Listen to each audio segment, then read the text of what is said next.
Hi, I'm Delish and welcome back to my channel. Today I'm sharing a family recipe for stuffed chicken leg. It does take a little bit of time to make this recipe, so something you might want to save for a special occasion. Before we get started, don't forget to subscribe to my channel and hit the notification bell so you never miss a new video. If you're ready, let's head to the kitchen and get started.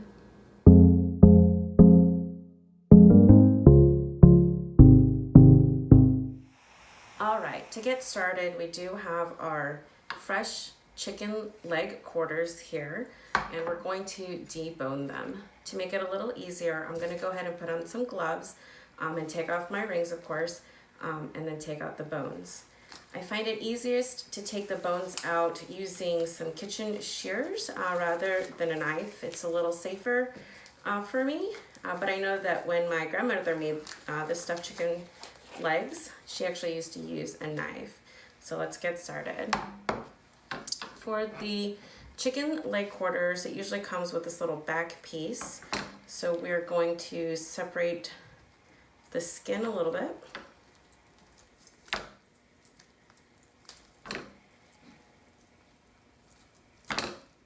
And we want to save that because we're going to actually use that to help wrap the rest of the chicken.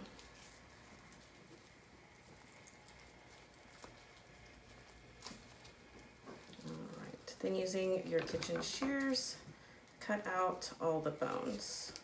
Now the bones won't go to waste. You can save all the bones from all the chicken and make a stock for it. It's perfect for a wonton soup, egg drop soup, or even hot and sour soup. So you may see that video sometime in the future. All right, so you can see the thigh bone here. And what I'll do is I'll actually just take my scissors and cut along the bone, and then we'll actually rip out the whole bone all the way down to the knuckle. So just continue to cut.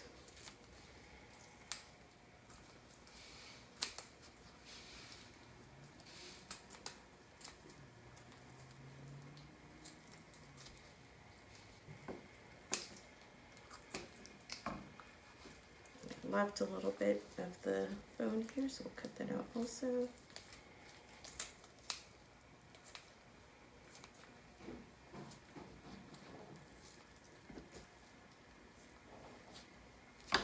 And if you can see that, we're kind of just exposing the bone and peeling down the meat.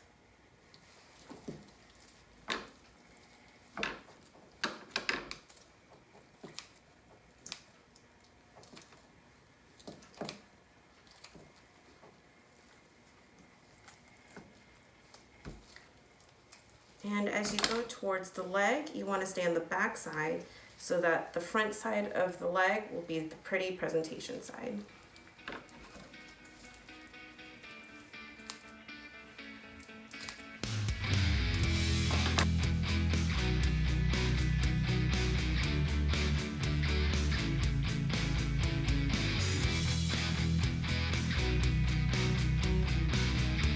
And we're just at the end of the foot here, so all you want to do is take and pull gently to pull the whole bone out. All right, so now you have your deboned chicken quarter, and then we'll flip it right side out. If you want to see the other method with a knife, I will try it here. So we'll start the same way. We'll pull off a little bit of the skin to release it from the backbones. And we'll cut that out again with our kitchen shears.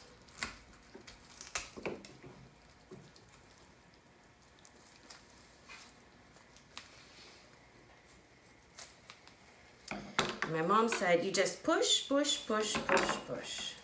So I'll get it started with the knife and with the scissors. And you just kind of scrape along the edge of the bone with the blade of the knife.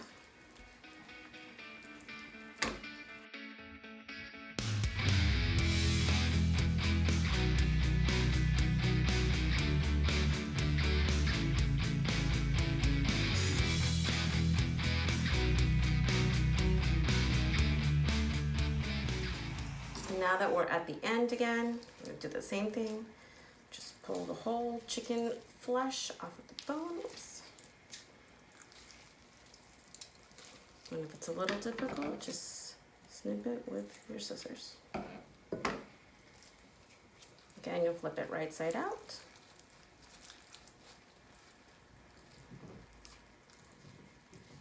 And then it'll be ready for your next step. All right, so I actually had 10 pounds of chicken leg quarters, which was actually 11 pieces. Here are all of the bones that we've stripped from our meat, and we'll save this. You can either start boiling this now for a stock, or you can freeze it and use it later. So I think we'll freeze it for another time. So our next step, now that we've deboned the chicken quarter, is to actually rinse it and then pat it dry, and we'll marinate it while we mix our pork stuffing. And remember, after you've rinsed your chicken and pat it dry, make sure to go ahead and clean your sink really well, as we don't want any cross-contamination.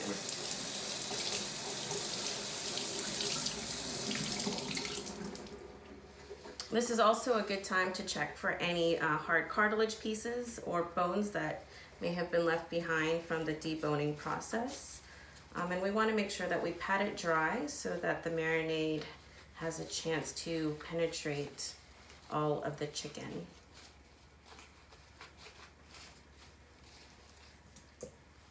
All right, so we've done a little cleanup, we've changed our glove, and we're going to start marinating our chicken leg quarters.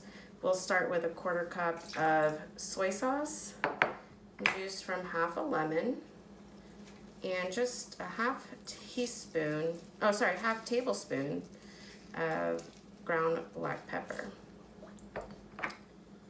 And you'll marinate this while we prepare our pork filling.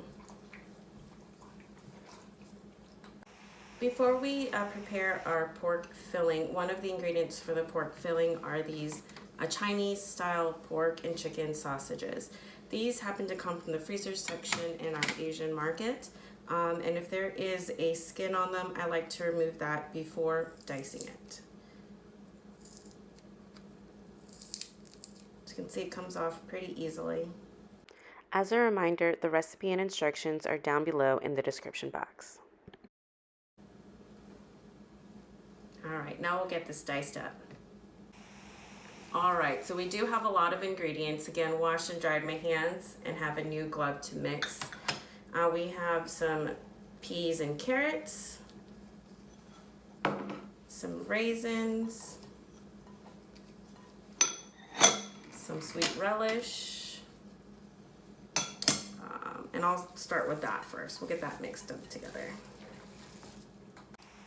So you're more than welcome to use fresh carrots if you'd like to cut them, but I skip that step by using the frozen stuff from the grocery store. I buy the mixed peas and carrots already so that I don't have to measure twice. Now to the mix, we'll add our onion. It's a fine dice, and then also our chopped Asian sausage. And we'll get those mixed together as well.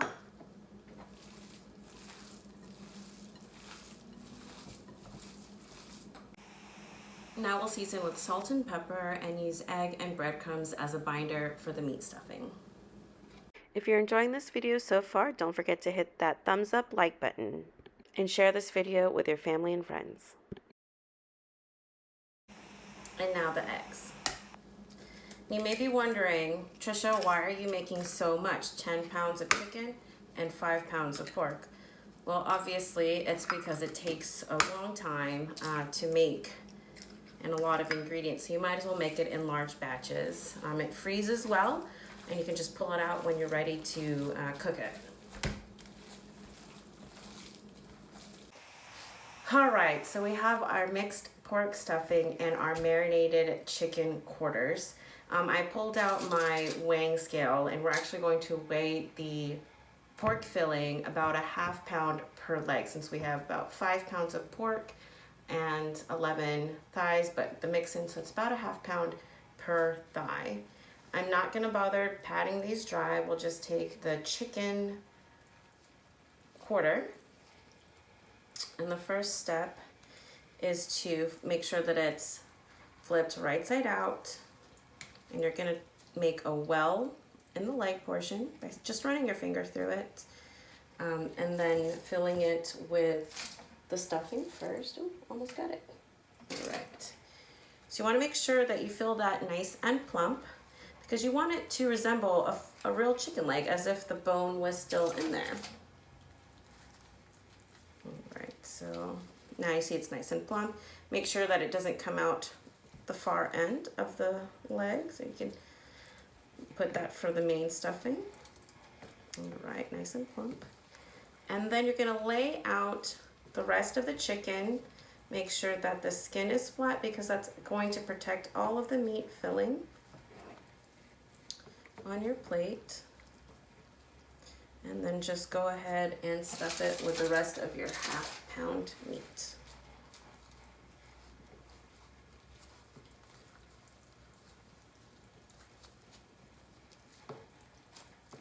Make sure that your meat is firm.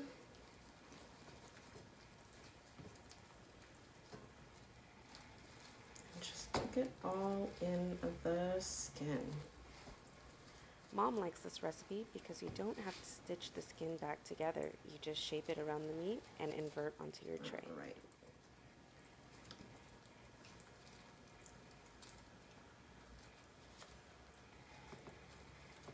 And when you're happy with the shape, you're going to carefully transfer it over to your baking sheet. I've lined my baking sheet with aluminum foil. Last piece in there. You're going to invert it and lay it on your tray. Oops. All right, you can see that.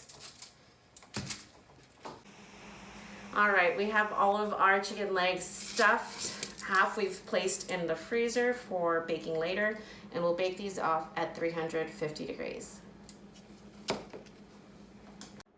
After baking for about 1 hour, allow the chicken to rest on the tray for about 10 minutes. Remove from the tray and set on a platter.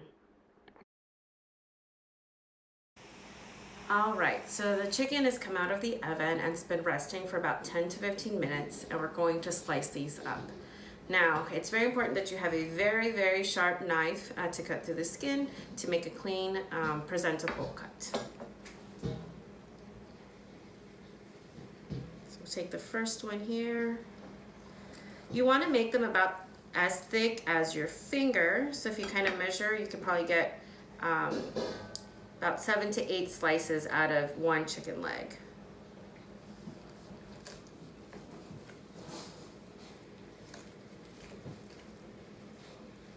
And it's very juicy inside. You can see all of the good ingredients that we added to that pork filling. The carrots, the sausage, and the peas.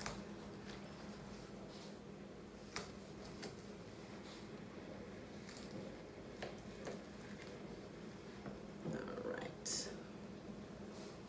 If you can see that, it's nice and juicy and tender.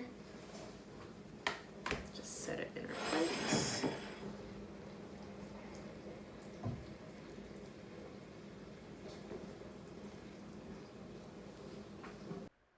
We're going to make a quick gravy from the tray drippings.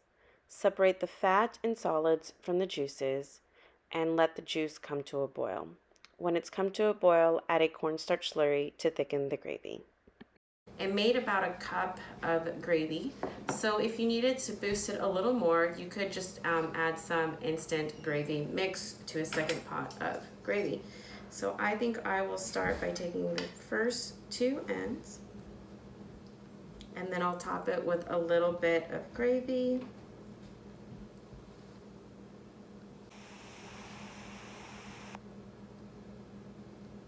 Just a little on the top. We'll go ahead and try it.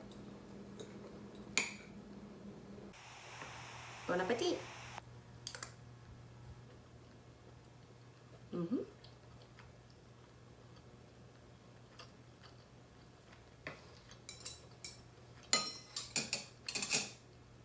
can really taste every single ingredient paired together, and it's delicious.